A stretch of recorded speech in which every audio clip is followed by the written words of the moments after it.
आज के इस ख़ास शुमारे में हमने एक ख़ास शख्स को दावत दी है जो भले ही सुनने की क़ुव्वत से महरूम हो, बोलने की क़ुव्वत से महरूम हो, लेकिन हम कहते हैं ना कि जब मालिक किसी को टैलेंट देता है वो इस मामले में हर एक शख्स से अलग होता है। इसी तरह के एक शख्स हमारे साथ, स्पेशली एबल्ड पर्सन आज हमारे साथ, और हमारी खुशबख्ती कि हम इनके साथ आज बराह रास्त बात करेंगे और इनसे की हुई बात हम तक पहुंचाएंगी। जो ख़ास इंटरप्रेटर हमारे साथ जुड़ी हुई है ये दिल्ली से है, गगनप्रीत कौर साहिबा का बहुत बहुत इस्तकबाल। Thank you so much. और हमारे साथ जिस ख़ास शख्स की हम बात कर रहे हैं, ख़ास मेहमान की बात कर रहे हैं, वो मेरे दाएं जानिब भी बैठे हैं, उमर अशरफ साहब। Umar, thank you so much यहाँ आने के लिए। अब उमर के बारे में आपको हम ब्रीफ करें। उमर एक इंटरनेशनल क्रिकेट प्लेयर है। इंडियन क्रिकेट डेफ एसोसिएशन, हाल ही में इनका एक मैच हुआ था दुबई में जिसमें इन्होंने साउथ अफ्रीका को हराया है और वो एक मखसूस चैम्पियनशिप DICC के नाम से वहाँ दुबई में खेली गई। मज़ीद बातचीत का सिलसिला हम इन्हीं से आगे बढ़ाते हैं। आप कहाँ से हैं और तालीम तरबियत का क्या मामला रहा? क्रिकेट के साथ आपकी एसोसिएशन किस तरह से हुई?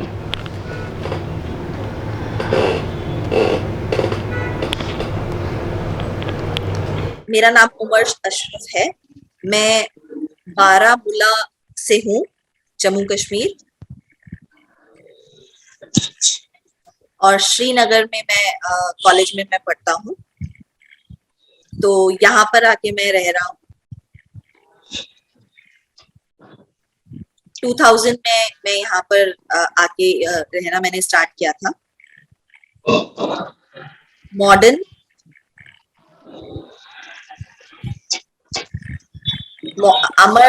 अमर सिंह मॉडर्न कॉलेज है जहाँ पे मैं पढ़ रहा हूँ। ओके, जी, अमर सिंह कॉलेज में अभी ज़ेर तालीम है, पढ़ रहे हैं। हमने एक और सवाल पूछा था, वो ये कि क्रिकेट के साथ ये मुंसलिक कैसे हुए?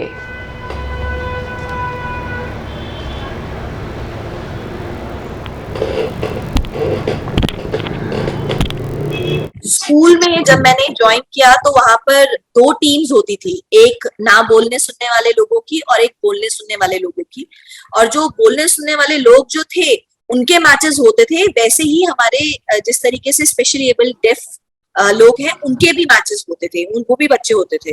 तो उनको देख के कि वो मैचेस के लिए बाहर जा रहे हैं तो मैं बहुत ज्यादा उनको देख के मतलब मुझे होता था कि मैं भी मैच खेलने के लिए बाहर जाऊं।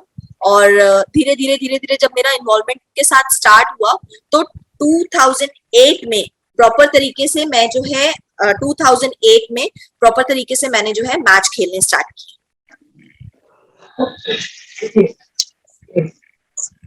हरियाणा में मैंने पहला मैच खेला था 2008। इन्होंने क्या तालीम स्पेशली एबल्ड स्कूल में ही हासिल की?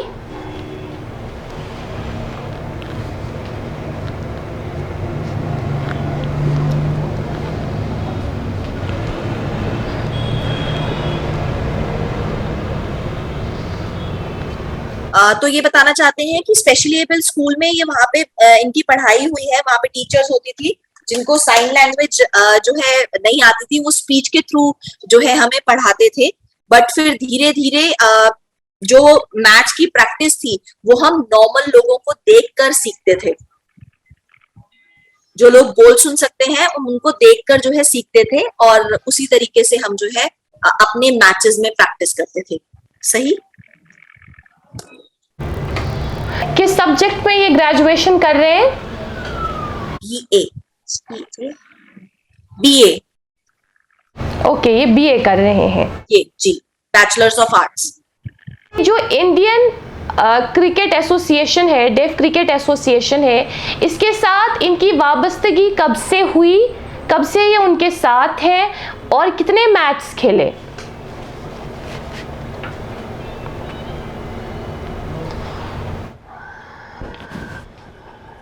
2 साल पहले IDCA जो कि इंडियन डेफ क्रिकेट एसोसिएशन है, उनके साथ मैं जुड़ा था। और उनके साथ जुड़ने के बाद कितने मैचेस आप खेल चुके हैं? 5 मैचेस अभी तक वो खेल चुके हैं।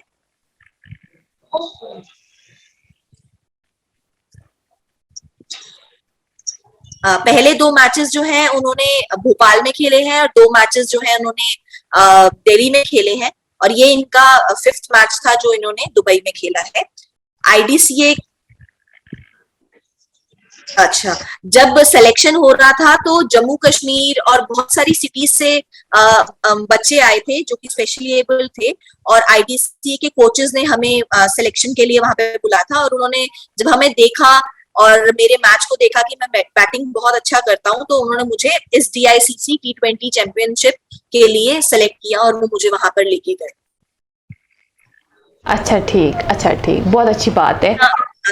ऑल ओवर इंडिया 15 जो प्लेयर्स थे उनको सिलेक्ट किया गया था, जो कि इंडिया में अलग अलग जगहों से थे। साथ ही मैं DICC को इस चीज के लिए थैंक यू बोलना चाहता हूँ कि उन्होंने भी हमें एक प्लेटफॉर्म दिया जहां पर जाके हमने अपनी टीम को रिप्रेजेंट किया, और दूसरी बहुत टफ टीम के साथ हमने मैच किया, जो कि हम आज जीत के यहाँ पर ट्रॉफी लेकर आए हैं, और लोग हमें उस मैच के दौरान जो चीजें हुई हैं उसके बारे में हमसे पूछ रहे हैं। अब एक इनसे ये सवाल रहेगा, क्योंकि इन्होंने अपने बारे में तो हमें बताया कि ये कहाँ से हैं और क्रिकेट के साथ कैसे मुंसलिक हुए, आगाज़ कैसे किया, लेकिन इन्होंने अपनी फैमिली के बारे में कुछ नहीं बताया कि घर पे कौन है, बाबा क्या करते हैं।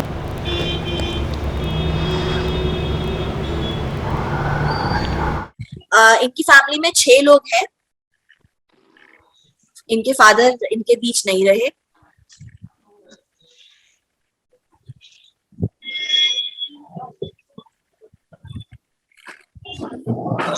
अच्छा, उनकी मदर की गवर्नमेंट जॉब है, और ये 2 भाई और 2 बहनें हैं। सबसे बड़ी इनकी बहन है, देन सेकंड नंबर पे ये है उमर, देन थर्ड नंबर पे इनकी छोटी सिस्टर है, और 4th नंबर पे देन इनके ब्रदर है। तो 2 जो सिस्टर्स हैं वो मैरिड हैं, और जो 2 उमर और इनके ब्रदर हैं वो अभी मैरिड नहीं है। देखिए, ये सफ़र आसान नहीं होता है। हमने ये एक मुख्तसर सी बात कर दी, छोटी सी बात कर दी कि जी उमर ने दुबई जाके इंटरनेशनल क्रिकेट में हिस्सा लिया और साउथ अफ्रीका जैसी टीम को हराया, और अब विक्ट्री के साथ ये अच्छे इस विन के साथ वापस आ गए। लेकिन इसके पीछे बहुत सारा स्ट्रगल, बहुत कुछ देखना पड़ा होगा ना इन्हें ज़रा प्लीज़ आप ये पूछिए कि इन्होंने अपनी लाइफ में क्या क्या देखा है जो ये हमारे साथ बांटना चाहेंगे।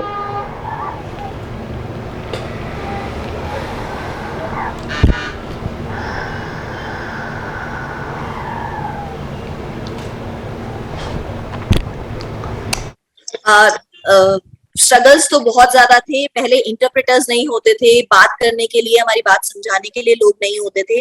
बट अब इस चीज का हमें बहुत बेनिफिट मिला है कि बहुत आसानी से हम इंटरप्रेटर के थ्रू अपनी बात को जो है दूसरे इंसान को समझा सकते हैं, और अपनी बात को समझाने में हमें बहुत टाइम लग जाता था, जिसकी वजह से हम चीजों को पूरा नहीं कर पाते थे।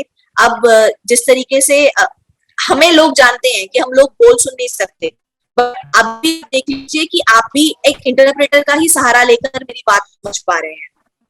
तो वो चीजें करना बहुत डिफिकल्ट हमारे लिए हो जाता था, और अब जो है इंटरप्रेटर का होना वहां पर वो बहुत इजी था, बहुत मतलब हमारे लिए हेल्पफुल था, जिसकी वजह से कोचेस जो थे, कोचेस की जो बात थी वो उन्होंने हमें इंटरप्रेटर के थ्रू बताई, और इंटरप्रेटर ने हमें उनकी पूरी बात बताई, और जो जो टेक्निक्स जो थी जो हमसे मिस हो रही थी वो इंटरप्रेटर के थ्रू हमें पता लगी। और जो 2 कोचेस थे वो दोनों के दोनों हमारे नॉर्मल कोचेस हैं जो बोल सुन सकते हैं, वो दोनों ही वेल नोन है। उनके नाम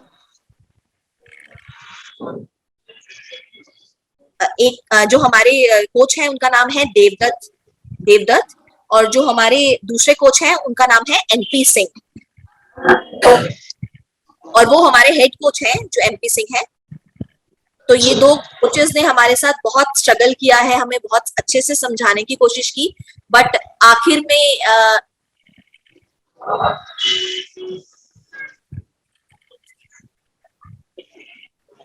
तो जो कोचेस थे वो हमें अपनी तरफ से बहुत अच्छा तरीके से समझाने की कोशिश कर रहे थे, बट समहाउ क्या होता था कि हम समझ नहीं पाते थे उनकी बात को।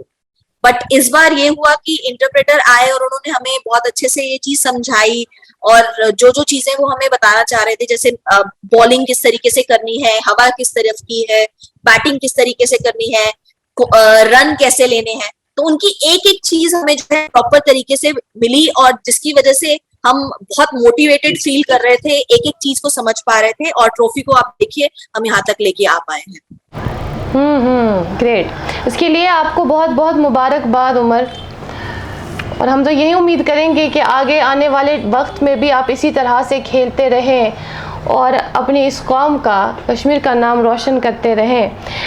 उमर से एक सवाल है और मोहतरमा हम चाहेंगे कि उमर तक आप वो सवाल पहुँचाएँ। चूँकि एक सवाल ये कि क्या ये बाय बर्थ इस तरह की प्रॉब्लम से आए हैं या बीच में कुछ मसला था? ये by birth he speech and hearing impaired. Family की तरफ से मेरे को बहुत सपोर्ट मिला है। किसी ने मुझे डिस्क्रिमिनेट नहीं किया कभी भी कि आप बोल सुन नहीं सकते हैं तो आप ये काम नहीं कर सकते या वो काम नहीं कर सकते। तो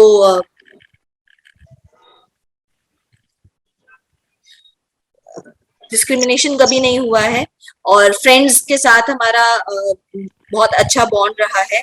स्कूल में भी बहुत अच्छे से हम लोग मतलब रहते थे, और बाहर जाके भी जब हमारा पूरा ग्रुप होता है तो हमें कोई जज करके ये नहीं बता सकता कि हम बोल सुन नहीं सकते। ग्रेट।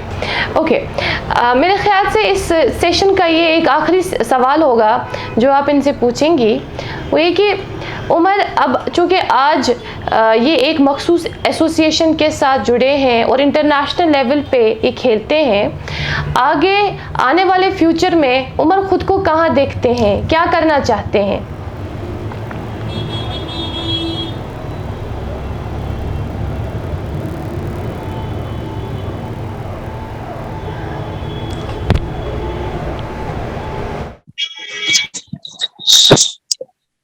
मैं चाहता हूँ कि मैं अपने आने वाले टाइम में आईटीसीए और वहाँ के कोचेस ही ये प्लान करेंगे कि जो नेक्स्ट कैप्टन है वो कौन होगा। आईटीसीए के हाथ में ही ये सारी चीजें हैं, क्योंकि वहाँ के जो कोचेस हैं वो ही सिलेक्शन करेंगे। रेस्ट जो मैं चाहता हूँ कि मैं इंडिया की टीम से जैसे इस बार खेला हूँ, मैं नेक्स्ट टाइम भी इंडिया की टीम से ही खेलूं और ज्यादा से ज्यादा ट्रॉफी जो है लेके आऊं। कैसी इनकी खुद की कैसी कारकर्दगी रही इस पूरे टूर्नामेंट में, इस चैंपियनशिप में?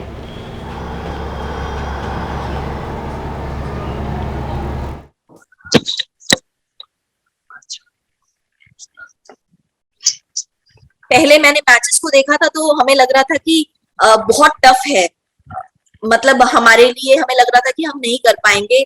ऑस्ट्रेलिया, साउथ अफ्रीका, बहुत सारी जो थी अलग अलग कंट्रीज वहां पे खेलने के लिए आई हुई थी। बट ये है कि बहुत सारी प्रैक्टिस के बाद, बहुत हार्डवर्क के बाद, वहां जाने से पहले प्रैक्टिस होने के बाद, अब वहां जाकर जब हमने खेला और हमें जो मोटिवेशन हमारे कोचेस के थ्रू, हमारे आईटीसीए के स्टाफ, सब लोगों के थ्रू हमें मिला, वो बहुत हाई लेवल पे था, और हम बहुत ज्यादा सेल्फ मोटिवेटेड भी थे, और हमें बहुत अच्छा लगा वहां पर जीत के। वाह, ग्रेट। अच्छा, मैंने इससे पहले बात की थी, जो कि मैं तो इस तरह से कम्युनिकेट नहीं कर पाऊंगी साइन लैंग्वेज के थ्रू, लेकिन उन्होंने लिख के दिया था कि ये किसी एक आईपीएल टीम के साथ भी मुंसलिक रहे हैं। किस तरह की आईपीएल टीम रही है?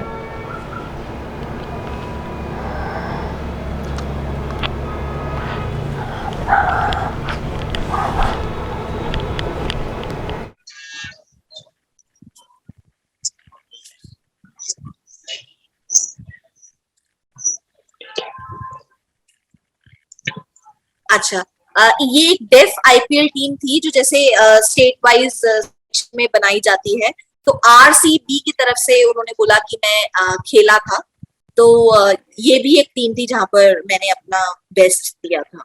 इसके अलावा इन्हें पूछे आप कि क्या ऐसी कोई बात जो हमें पूछनी नहीं आई लेकिन ये बोलना चाह रहे हो, बेझिझक होके बोले।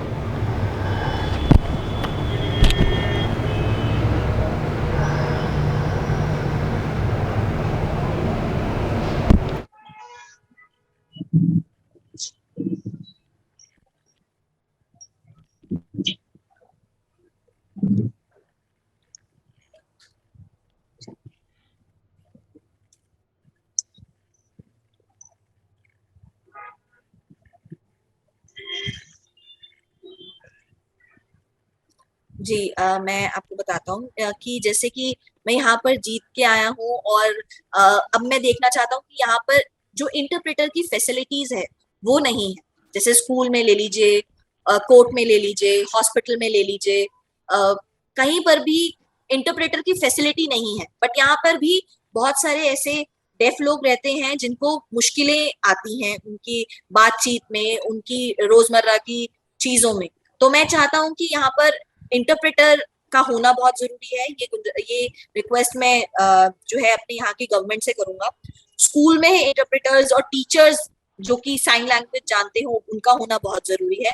और मैं चाहता हूँ कि यहाँ के जो हमारे सीएम हैं उनसे मैं मिलना चाहूंगा ताकि मैं उनके साथ बैठकर और मेरी जो मेरी दिली ख्वाहिशें हैं, जो मुझे प्रॉब्लम्स आई हैं, वो दूसरों को ना आए, आने वाले बच्चों को ना आए, उनके लिए बात करना चाहूंगा।